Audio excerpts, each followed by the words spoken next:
The story behind the hymn. This is Cindy Sekiguchi, A Cup of Devotion, Hymns and Scriptures for Troubled Times.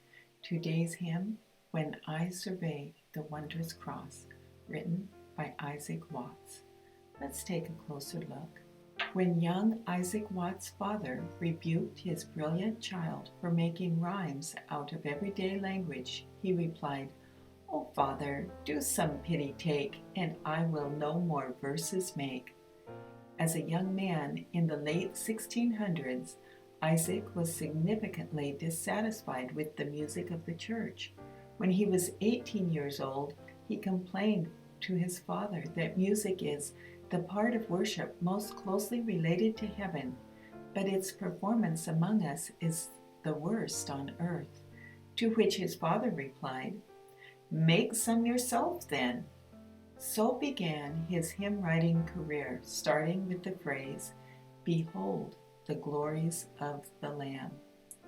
Isaac Watts, one of the most influential hymn writers of all time, was, like his father, a nonconformist, rejecting the established Church of England. Their unconventional views landed his father in jail twice. They earned Isaac the title Father of English Hymns. His lifelong ambition was to be a servant to churches and a helper of Christians. Before Watts and his contemporaries, congregational singing consisted of metrical psalms sung or chanted in Latin by the clergy, unaccompanied by instruments.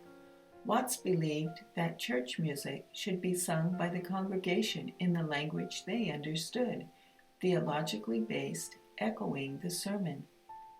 He believed that hymns should express the thoughts and feelings of the musicians, composed freely, not holding to the precise wording of Scripture, but evangelistic in nature. Because of his contribution to church music, he was beloved by many and, I'm sure you could imagine, considered a rebel by others. This majestic hymn, rich with theology, is the pinnacle of poetry set to music, a statement of faith that captures attention immediately, maintains a theme, and builds to a climax. It contains two oxymorons in the first stanza, a paradox in the third stanza, rhetorical questions, and ends with the climax, demands my soul, my life, my all. Everyone can relate to this hymn that calls for an emotional response, regardless of denomination or generation. When originally introduced, this hymn, inspired by Galatians 6:14, was controversial because it is one of the first to paraphrase the Bible. It also introduces personal pronouns for the first time. For example, "Forbid it, Lord, that I should boast." This hymn is considered by many to be the greatest English hymn ever written. Though this statement may not be agreed on by all, there is no doubt that it is the greatest of the 600 hymns written by Isaac Watts.